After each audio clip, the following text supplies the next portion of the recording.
Hello बच्चों, कैसे हैं आप लोग।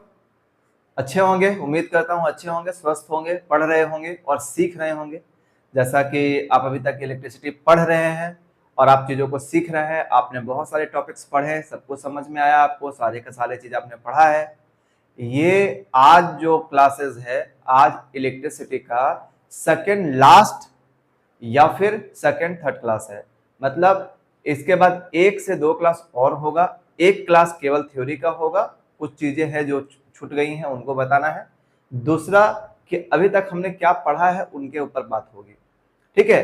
तो ये 2 क्लास बचा हुआ है, बाकी आपका इलेक्ट्रिसिटी का चैप्टर पूरा का पूरा खत्म हो जाएगा और इससे बाहर किसी भी तरह के कोई भी कॉन्सेप्ट या कोई भी क्वेश्चंस नहीं आएंगे।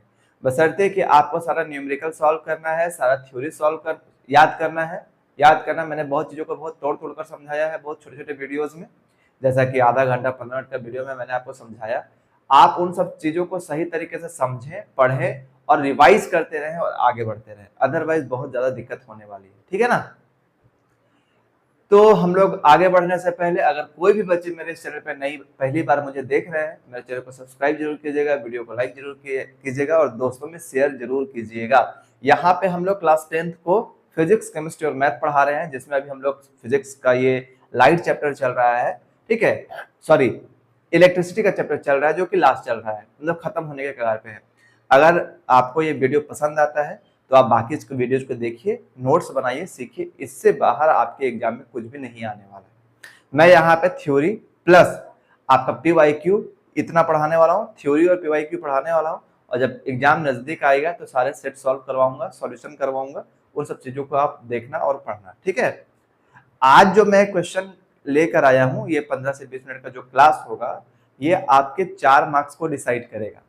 4 मार्क्स कैसे कि फिजिक्स, केमिस्ट्री और बायोलॉजी से मिलाकर 4 क्वेश्चन असर्शन और रीजनिंग के आते हैं, जिसमें आप चीजों को आपको सोचना पड़ता है और सोचने के बाद उसका आंसर देना पड़ता है कि क्या होगा। आपके ऊपर में देखो एक स्टेटमेंट लिखा हुआ, यही 4 स्टेटमेंट आएंगे कि ए सही है, आर सही है, यानी दोनों सही है, और आर जो है वो ए का करेक्ट एक्सप्लेनेशन है।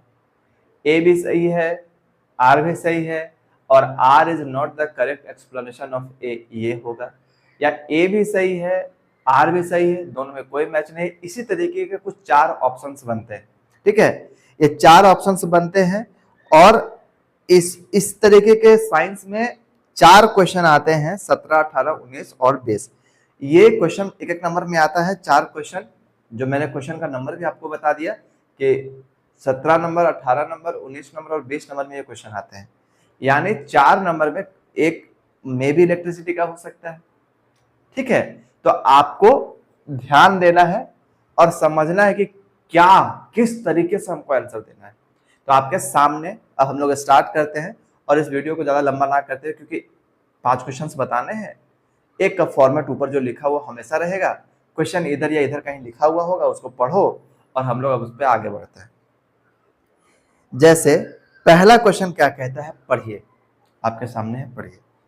साथ में हम भी पढ़ के सुनाते हैं, या पहले आप पढ़ो। देख गया क्वेश्चन, पढ़ा आपने, वीडियो को पॉज करो और पढ़ो।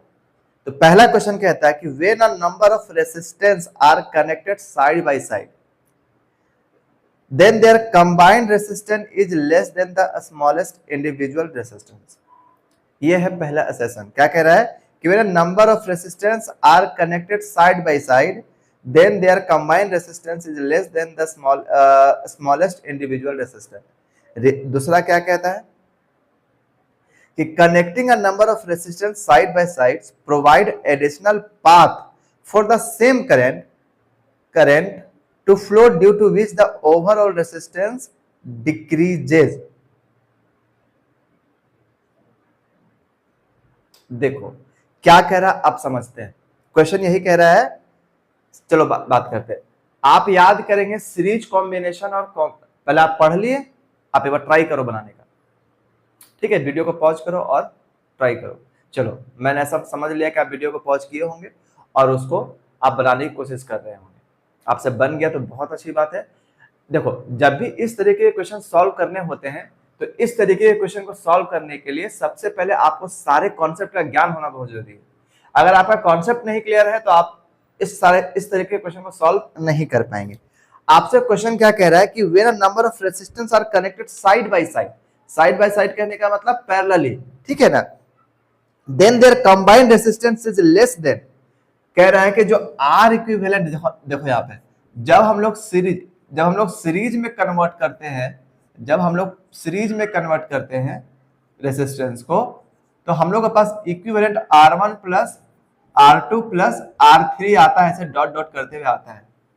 और आपको पता है कि अगर कोई चीज बार बार ऐड करेंगे तो वो तो इंडिविजुअल, जैसे मान लो ये 2 ओम है, ये 4 ओम है, ये 5 ओम है, और हम इसको ऐड करेंगे तो ये तो इंडिविजुअल से ज्यादा हो जाएगा सीरीज कॉम्बिनेशन में। लेकिन साइड बाय साइड यानी पैरेलल में जब हम लोग करते हैं इक्विवेलेंट रेजिस्टेंस, तो 1 बाई वो R1 प्लस 1 बाई वो R2 और प्लस 1 बाई वो R3 होता है। यानी जो इंडिविजुअल रेजिस्टेंस होता है वो इन सब से क्या कह रहा है कि side by side the resistance, combined resistance is less then the smallest, यानी ये जो रेजिस्टेंस आएगा वो इससे भी छोटा होगा, इससे भी छोटा होगा, इससे भी छोटा होगा। तो ये तो पैरेलल में पॉसिबल है, तो पहला तो सही बोल रहा है, पहला सही बोल रहा है ना कि when a number of resistance are connected side by side then their combined resistance is less than. तो ये तो सही है कि अगर आप साइड बाय साइड अगर उसको कनेक्ट करते हैं, साइड बाय साइड कनेक्ट करते हैं, तो जो उसका इंडिविजुअल रेजिस्टेंस होगा वो एक ये जो कंबाइंड रेजिस्टेंस है उससे ज्यादा होगा। और ऐसा कहा जा रहा है ऐसा कि जो कंबाइंड रेजिस्टेंस का इक्विवेलेंट रेजिस्टेंस जो है वो इंडिविजुअल रेजिस्टेंस से कम होगा। तो पहला तो सही हो गया, यानी ए मेरा क्या है, ए मेरा ट्रू है, ए मतलब असर्शन, ठीक है ना। दूसरा क्या कहता है, connecting a number of resistance side by side. अगर हम इसको साइड बाय साइड कनेक्ट कर रहे हैं, तो क्या कह रहा है कि by side by side additional path of the same current. मान लो यहां से अगर ये ऐसे आ रहा है, ये साइड बाय साइड से कनेक्ट किया हुआ है, और यहां से मान लो करंट जा रहा है ऐसे, तो करंट क्या होता है, क्या बोल रहा है, करंट जा रहा है for the same current to flow due to which the overall resistance decreases. मतलब यहां से सब में करंट अलग अलग जा रहा है। जब हम लोग सीरीज में पढ़ते हैं, आप लोग याद होगा, आप लोग पढ़े होंगे, आपको मैंने ही पढ़ाया है कि इसमें जो करंट होता है सब में सेम होता है और पोटेंशियल डिफरेंस अलग अलग होता है। लेकिन इसमें क्या होता है, इसमें पोटेंशियल डिफरेंस सेम होता है और करंट अलग अलग होता है, यानी आर भी मेरा सही है। तो क्या कह रहा है, और आर ये भी बता रहा है connecting a number of resistance side by side additional path of the same current to flow due to which the overall resistance decreases. और यही रीजन भी है कि जो ओवरऑल रेजिस्टेंस होता है वो क्या करता है, डिक्रीज करता है। इसका मतलब ए भी सही है, आर भी सही है, और आर जो है वो ए का सही एक्सप्लेनेशन है। तो आंसर आपका कौन सा हो जाएगा, आंसर हो जाएगा आपका ए, कि both A and R true and R is the correct explanation of A. आप जरा क्वेश्चन को समझो, देखो क्या सही मैंने कहा है। फिर हम लोग नेक्स्ट क्वेश्चन की ओर बढ़ेंगे, चलिए बढ़ा जाए।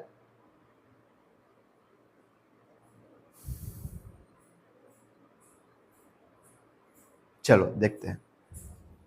अब है हमारे पास सेकेंड क्वेश्चन, तो सेकेंड क्वेश्चन को जरा सॉल्व किया जाए।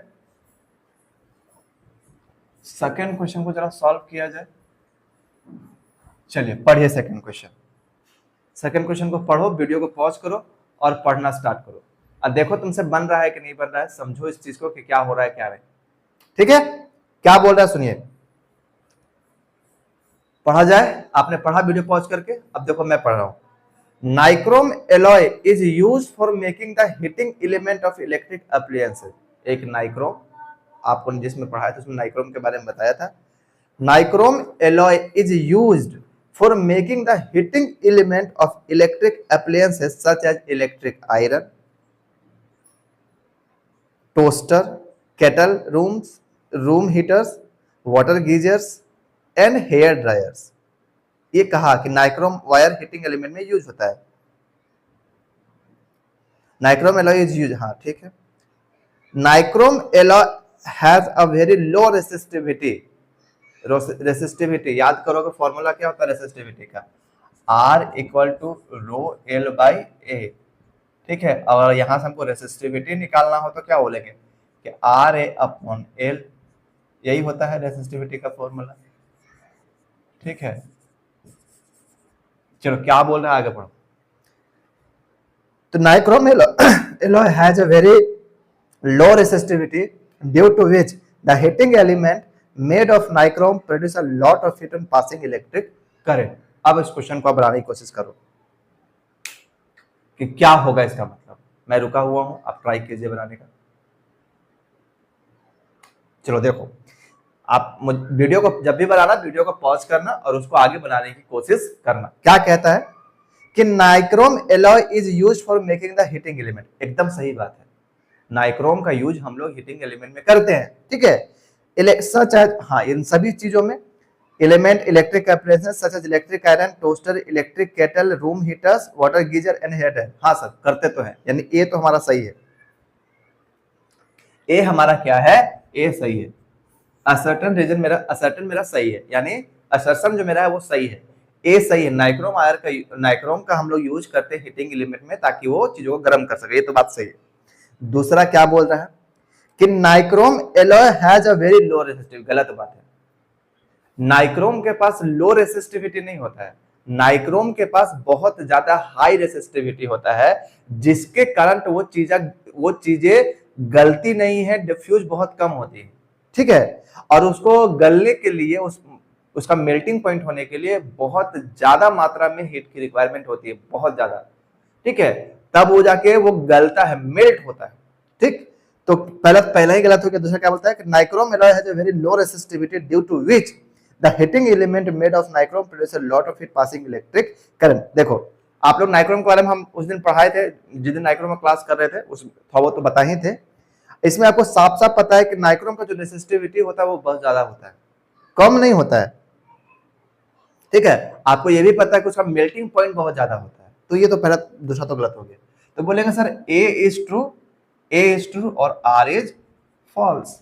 अब देखो कौन सा है, और आर किसी तरीके से ए का एक्सप्लेनेशन भी नहीं है, तो ऑप्शन नंबर देखो कौन सा आता है। तो सर ऑप्शन नंबर सी आता है कि A is true but R is false. Simple, उसका कोई मतलब ही नहीं है, ए इज ट्रू और आर इज फॉल्स, ये है सेकंड। देखो, अब इस सबको बनाने के लिए आपको सारे के सारे टॉपिक्स याद होने चाहिए। अभी मान लो हम लोग इससे बना रहे हैं हीटिंग एलिमेंट से, कहीं पावर से क्वेश्चन आ सकता है बन के, कुछ भी चार्ज से क्वेश्चन कुछ बन के आ सकता है, तो कुछ भी क्वेश्चन आ सकता है, उसके लिए आपको भी प्रिपेयर होना पड़ेगा।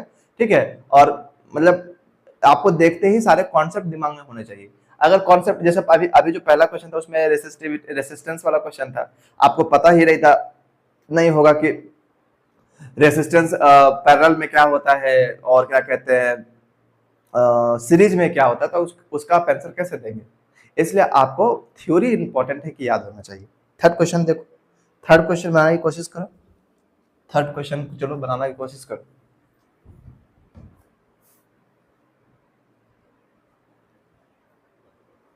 और हीटिंग एलिमेंट इस क्वेश्चन के लिए अगर बात करें तो वैसे ही चीजों का यूज करना चाहिए जिसका मेल्टिंग पॉइंट बहुत ज्यादा हो, ताकि वो जल्दी से गले ना, किसी तरीके से रिएक्ट ना कर जाए। ठीक है, और जैसे बल्ब में भी फिलामेंट जो लगता है वो टंगस्टन का लगता है, उसका भी मेल्टिंग पॉइंट बहुत हाई है। ठीक, चलिए आगे थर्ड क्वेश्चन देखिए। थर्ड क्वेश्चन देखो बेटा, लिखा हुआ है, आप कोशिश करिए सॉल्व करने की। चलिए कोशिश कीजिए।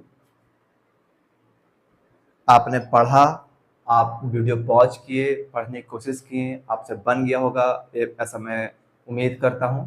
अब आप मेरे साथ बनाइए। क्वेश्चन क्या कहता है कि इफ हंड्रेड्स और thousands of electric bulb are to be joint for decorating a building, किसी बिल्डिंग को डेकोरेट करने के लिए हजारों बल्ब लगाए गए हैं। ठीक है, then they should be connected in series with the main line. देखिए यार, सीरीज में तो कनेक्ट करना मुश्किल है। जैसे मेरा ही इस बल्ब को डेकोरेट, मतलब इस हॉस्टल को रूम में जहाँ रह रहा हूँ डेकोरेट करना है, तो मैं कोशिश करूंगा कि सारे बल्ब, मतलब अगर रूम को डेकोरेट करना है या इस बिल्डिंग को डेकोरेट करना है तो सबका स्विचेज अलग अलग होगा, क्योंकि अगर एक खराब होगा तो फिर सब खराब हो जाएगा। तो पहला तो भाई गलत है, हमको इसको पैरेलल में कनेक्ट करना पड़ेगा, सीरीज में नहीं बल्कि हमको इसको पैरेलल ही कनेक्ट करना पड़ेगा। ठीक है, तो ए तो मेरा फॉल्स हो गया सर, ए मेरा क्या है, इसका फॉल्स है। ठीक, दूसरा क्या कहता है कि इन सीरीज सर्किट, हाँ सीरीज सर्किट की बात हो रही है, if one electric bulb get fused then all other electric bulbs are stop working glowing. सही है, ए तो मेरा फॉल्स है बट आर मेरा ट्रू है। कि हम लोग सीरीज में पढ़े कि अगर एक सीरीज में हमने पढ़ा है सीरीज में कि अगर एक काम करना बंद कर दिया, एक ऑफ हो गया, तो सारा का सारा क्या हो जाएगा, ऑफ हो जाएगा, मतलब काम करना बंद हो जाएगा। यही हम लोग सीरीज में पढ़े थे। और पैरेलल में ऐसा नहीं है, एक खराब हुआ होने दो, दूसरा बाकी सब चल रहा होगा। जैसे अगर इस रूम की बात करें, पंखा खराब होगा तो खराब होने दो, बल्ब तो मेरा जल ही रहा है, बल्ब खराब होना तो खराब होने दो, पंखा तो मेरा चलेगा ही। लेकिन सबको एक में कनेक्ट कर दो तो एक खराब होगा, सब खराब हो जाएगा। तो मेरा क्या है, आर मेरा सही है। तो अब इसका ऑप्शन कौन सा है, इसका ऑप्शन है डी नंबर कि A is false, A is false but R is. देखो इस तरीके के क्वेश्चन आते हैं 4, ये जो अभी पढ़ रहे हैं फिजिक्स केमिस्ट्री बायो से मिला के ये आते हैं 4 क्वेश्चन। तो मेरे साथ पढ़ने के बाद आपका फिजिक्स और केमिस्ट्री तो कंप्लीट हो जाएगा। बायो में तब तक नहीं पढ़ा सकता जब तक मेरे पास पैनल नहीं होगा, मुझे फिगर्स वगैरह ड्रॉ करने में दिक्कत होता है। तो अगर पैनल आ गया, जिस दिन पैनल आ जाएगा उस दिन से बायो पढ़ाना स्टार्ट कर देंगे। तो आपका मैथ फिर बोला जाएगा क्या, मैथ और साइंस, ना कि फिजिक्स केमिस्ट्री और मैथ। ठीक है, अभी क्योंकि मैं अकेले लीड कर रहा हूँ, अकेले पढ़ा रहा हूँ, इसलिए मैं यही जो जानता हूँ पढ़ा रहा हूँ। जैसे जैसे मेरे साथ लोग जुड़ते जाएंगे, जुड़ेंगे अगर कोई टीचर्स तो वो बायो पढ़ाएंगे, कोई एसएसटी पढ़ा देगा, कोई हिंदी पढ़ा देगा, कोई इंग्लिश पढ़ा देगा। लेकिन अभी मैं अकेला हूँ, इसलिए मैं इन सारी चीजों पर लेके चलूंगा, फिजिक्स केमिस्ट्री मैथ जो मुझे आता है, जो आपके एग्जाम के लिए इंपॉर्टेंट है। ठीक है, वो बायो भी इंपॉर्टेंट है भाई, लेकिन मुझे नहीं आता है फिगर ड्रॉ करना, पढ़ाने को तो पढ़ा ही दूंगा। ठीक है, आगे बढ़ते हैं। 4th नंबर समझ में आ गया, 3rd नंबर तक। चलिए 4th नंबर चलते हैं। 4th नंबर का भी क्वेश्चन तो लिखा ही जा चुका होगा अभी तक आपके पास, 4th नंबर का क्वेश्चन भी अभी तक आपके पास लिखा जा चुका होगा। चलिए स्टार्ट करें। सर एक इलेक्ट्रिक बल्ब, क्वेश्चन लिखा हुआ है, एक electric bulb, an electric bulb having higher resistance has less power, an electric bulb having higher resistance has less power and hence it glow less. एक क्वेश्चन में A में कह रहा है, क्वेश्चन तो लिखा हुआ है, ए में कह रहा है कि an electric bulb having higher resistance, R अगर ज्यादा है, अगर आर ज्यादा है तो उसका electric bulb having higher resistance has less power. अगर आर ज्यादा है तो पी कम है, ये क्वेश्चन कह रहा है। और पी कम है, पावर कम है, तो बल्ब ग्लो भी कम करेगा। N electric bulb having low resistance, और अगर कह रहा है कि अगर रेसिस्टेंस लो है, रेसिस्टेंस लो है,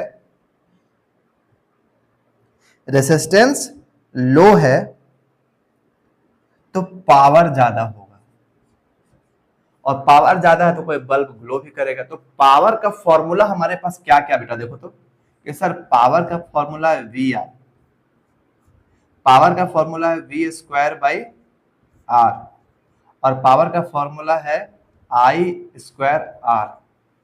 तो यहां पे करंट की बात नहीं है, रेसिस्टेंस की बात है। अब रेसिस्टेंस की बात है तो पावर की बात है, चलो पावर भी यहां से।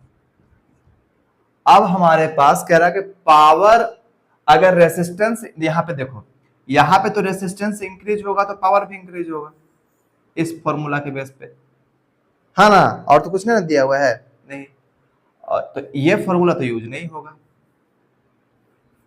और यहां पे करंट है तो ये भी नहीं यूज होगा। अब बात करते हैं इस पे, यहां देखो पावर का देखना आप, यही तो लोग देखते हैं कहां पे कौन सा फॉर्मूला यूज होता है। तो देखो यहां पे रेसिस्टेंस, इसके अकॉर्डिंग अगर यहां पे हम लोग रेसिस्टेंस इंक्रीज करेंगे तो पावर ऑटोमेटिक डिक्रीज करेगा, अगर रेसिस्टेंस को बढ़ाते हैं तो पावर डिक्रीज करेगा। तो पहला तो सही हो गया, ये तो ट्रू है। क्योंकि जब भी कोई चीज डिनोमिनेटर में होता है, जब हम लोग उसको इंक्रीज करते हैं तो जो ओवरऑल वैल्यू है वो डिक्रीज हो जाती है। अगर हम रेसिस्टेंस को इंक्रीज करेंगे, सॉरी डिक्रीज करेंगे, तो पावर मेरा बढ़ना लगेगा। ये भी सही है, यानी ए भी सही है और आर भी सही है। और जो एक्सप्लेनेशन दिया हुआ क्या कहा हुआ है कि an electric bulb having lower resistance has more power. हाँ ठीक है, यानी दोनों सही है। तो कौन सा ऑप्शन हो जाएगा? ए ऑप्शन हो जाएगा। कि ए भी ऑप्शन होगा, सॉरी ए ही ऑप्शन होगा, both A and R true, और A is R is the correct explanation of A. कि भाई सही बात है कि अगर रेसिस्टेंस कम हुआ तो पावर, सॉरी रेसिस्टेंस कम हुआ तो पावर ज्यादा, रेसिस्टेंस ज्यादा हुआ तो पावर कम। सिंपल सी बात है। देखो अब आ गया ना। अब आप मान लो फॉर्मूला तुमको याद ही नहीं है तो कैसे बनाओगे? तो at first you have to learn the formula, you have to write the formula. और कैसे होगा? By using that formula you have to solve the numericals of that by this formula. आपको न्यूमेरिकल सॉल्व करना पड़ेगा। Without numerical solve किए हुए फॉर्मूले दिमाग में आते नहीं, भूल जाते हैं लोग। तो आपको फॉर्मूला याद करना पड़ेगा। ठीक है, आगे बढ़ा जाए। चलिए आज का लास्ट क्वेश्चन, फिर हम लोग इस टॉपिक को बंद करेंगे।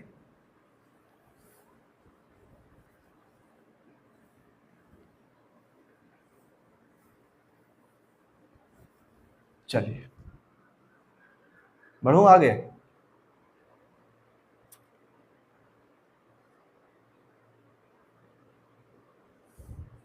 चलिए क्वेश्चन पढ़िए।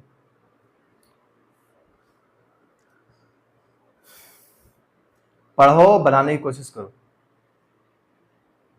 चलिए स्टार्ट करें। आपने कोशिश किया बनाने का, चलो बढ़ते हैं। कह रहा है क्या? अ given current X will produce more heat. कोई एक करंट है जो एक्स माना गया है, ठीक ना। एक given current X will produce more heat per unit time when two resistors Y and Z are connected between the same 2 points. A given current X will produce more heat. Heat का formula होता है H बराबर I square RT, यही formula होता है। ठीक, तो कह रहा है कि एक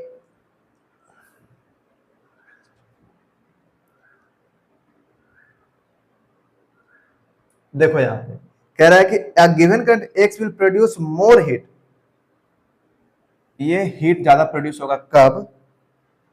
when two resistors Y and Z are connected between the same 2 points, दो पॉइंट्स के बीच। यहां देखो, अगर हम करंट को कांस्टेंट कर दे, मतलब ये वेरिएबल ना हो, तो रेसिस्टेंस जितना ज्यादा होगा हीट उतना ज्यादा प्रोड्यूस होगा। क्योंकि यहां पे हीट जो है वो डायरेक्टली प्रोपोर्शनल है आर का।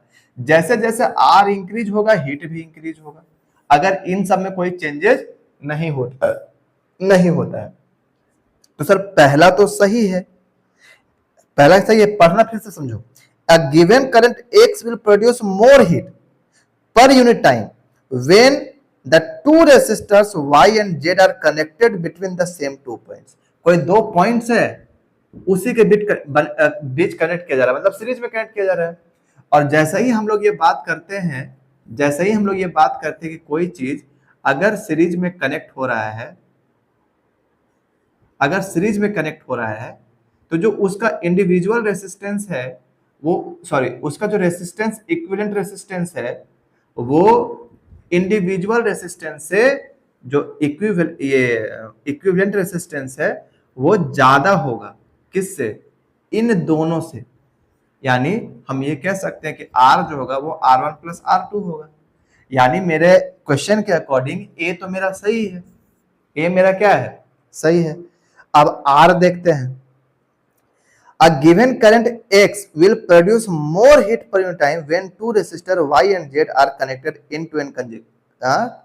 हाँ, अगर इन टू एन कनेक्ट, अभी वही तो बात कर रहे हैं कि अगर इन टू एन कनेक्ट करेंगे तो इसका इक्विवेलेंट मोर रेसिस्टेंस ज्यादा होता जाएगा। यानी इसका जो इक्विवेलेंट रेसिस्टेंस है R जो टोटल है वो R1 प्लस R2 है। तो जितना ज्यादा रेसिस्टेंस होगा हीट उतना ज्यादा प्रोड्यूस करेगा। यानी ए भी सही है, आर भी सही है। तो आंसर क्या हो गया? ए हो गया इसका आंसर, कि both A and R true and R is the correct explanation of A. तो देखो बेटा, इसी तरीके के आपके 4 क्वेश्चन 5 क्वेश्चन आएंगे।